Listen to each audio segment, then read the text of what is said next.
This next lesson is all about arranging objects on your page. When you're working with multiple objects, it's important you understand how to arrange them properly as well as stack them in the right order. So we're going to be looking at both of those options in this lesson. Here you can see in my green onion file, for example, I do have multiple objects on my window sign. Got the logo and some text under it at the top. They're nicely centered on the page. That's an alignment feature.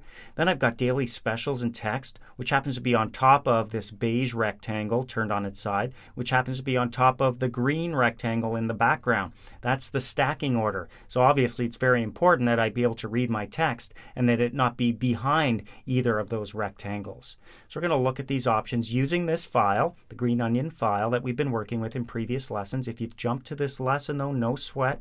If you've got the exercise files, you can get all caught up by going to the Lesson 4 folder and opening up Green Onion File 4. You'll have exactly what I have here on the screen. We're actually going to go over to the last page in this document.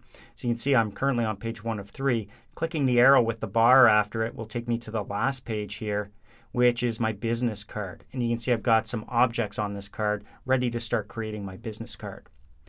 So the order that these were brought in or created on this particular page is very important. For example, if I drag the broccoli here over the onion, just partially covering the onion and let go, you can see that I can only see part of the onion, and that's because the onion came first and then the broccoli.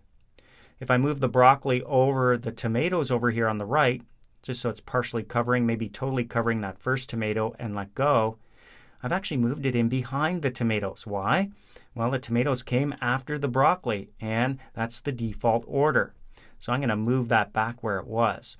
This is also important when you're creating something like this logo and text inside a rectangle. So the order that they were created is important, and you need to understand how to change that order. So that's what we're going to do first. I'm going to move this onion up here down in between my broccoli and tomatoes. I'm going to click on this rectangle. I'm just going to move it halfway over the text so you can see there's actually no fill here. Now if I'm going to be changing the color of my background, or if I want to change the color of this actual rectangle, then it might not show up. So let's see what happens if I change the fill of my rectangle to a nice green color. See how it overlaps my text and I can't see the text anymore. Let's go to a lighter color. I'm going to click and hold the green color swatch down and just move over here to a lighter green in my extended palette. There we go. And I'm going to move this up into the top left corner of my business card, right in the very top left corner there. All right, I might want to use guidelines if I want to be precise, but that's a good spot right there.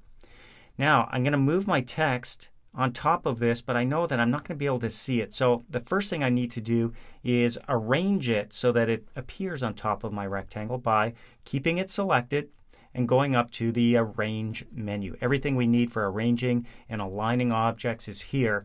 Click Arrange, go down to Order, and here you'll see some options with keyboard shortcuts.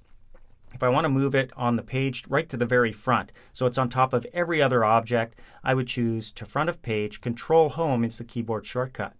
If I'm working with layers, which we'll talk about later on, I could use Shift Page Up or click to front of layer to bring it to the top of that particular layer. Forward 1 will step it through the various objects. So if it was the third object created, Control Page Up moves it up so it was like it was the second, again like it was the first. So you can move it up and down using forward 1 and back 1. Back 1's currently not available because this is actually right at the very back. So it can't go back any further. And I also have the ability to put it in front of or behind another object. This is great. If, for example, I choose in front of, I now have to select the object I want to move it in front of, and that happens to be my rectangle. So I'll click on it, and now I can see all of my text. That's nice. All right, so that means I can go to the text right in the center here and move it onto the rectangle. There we go. I might want to change the color of this to something lighter, so I'm going to go over here to my color palette and click on white. That looks good. Now for my green onion logo, I'm going to click on it. I'm going to drag it over here on top of the rectangle, and again I can't see that. So do you remember the keyboard shortcut? Well, Control Page Up will always move it to the top of the page, and now I can see my logo here at the top. So I've got my 3 items. They're all stacked in the right order, but are they aligned properly? Well, for example, if I wanted the vertical axes of my text and my rectangle to be lined up perfectly, I would select both of those items. I'm going to click on the text first. With it selected, I'm going to hold down my Shift key and click on the rectangle. So I've got those 2 selected. Now I'm going to go up to the Arrange menu, but this time I'm going to go down to Align and Distribute. Do I want to align their left sides, right sides, their tops, their bottoms? No, none of those, but I could if I wanted to. Do I want to align their centers horizontally? That's going to make them lined up perfectly in the center horizontally. Not exactly what I want, but the next one down, align their centers vertically. Yes, that is what I want. So I'm going to click on this one. You can see it just shifts over ever so slightly to be perfectly centered inside the rectangle. So I'm going to click out here to see the end result. I can do the same now with my logo. Click on the logo, hold down my Shift key, click on the rectangle. I could have selected all 3 of them, but it's a little bit easier to do them separately when you're aligning them vertically down the center.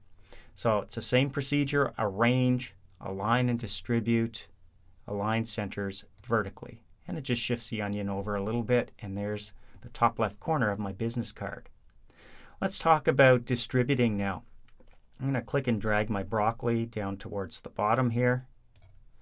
And my onion comes next. I'm going to leave it a little bit higher.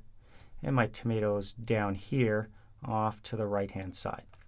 So let's say this is as far left as I want my broccoli to go. It would be nice if these 3 items were lined up perfectly across the bottom of my card and the equal amount of space in between them. I could try to manually do that, eyeball it, so to speak, by clicking and dragging. Or I can marquee select all 3 of these items. I'm going to click and drag, making sure that I select all 3 items. It should say 3 objects selected down below. And with that done, I can go up to my Arrange menu now, down to Align and Distribute. And I can do a couple of things. I can align their bottoms. I'm going to do that first, align bottom. You can see how they're all perfectly lined up by their bottoms now.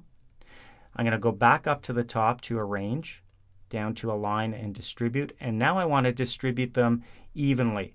So in other words, I want to center them maybe on my page. And down below you can see I've got center page horizontally and vertically, but really what I want to do is make sure they have the equal amount of space in between them as well. So in that case I need to go down to Align and Distribute. When I click on this I get the little dialog box. So this is going to allow me to do multiple things at once. So for example, if I wanted to line up their bottoms here, I could just by choosing bottom. That's already been done, but I could do it from here. Next, I can go over to the Distribute tab. And what do I want to do here? To the extent of the selection, that means this is as far as the selections will go, left to right, the broccoli to the tomato. Or do I want to use the whole page for distributing them? I want to use extent of selection, so I don't want the page involved here. I said that's as far as I want my broccoli to go and my tomato to go. It's the onion that needs to get fixed up in the middle. So now what do I want to do?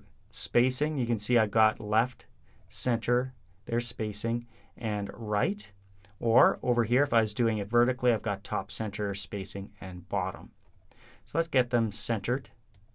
Click Apply. And you can see how the onion just moves right into the center. Everything's perfectly centered across my selection, not the page. When I click Apply, that happens. I can close it now. And then I'm just going to move this down by hitting my down arrow on the keyboard. That's my nudge key, remember? I'm going to use Control to nudge it up ever so slightly, and that's perfect right there. I click to deselect, and that is Align and Distribute. So stacking order and aligning and distributing, something you can do with multiple objects on a page. It's going to be very important, especially when we start working with layers later on, to understand stacking order, aligning, and distributing. So we've got a good head start now on our business card, and we're ready to move on to the next lesson.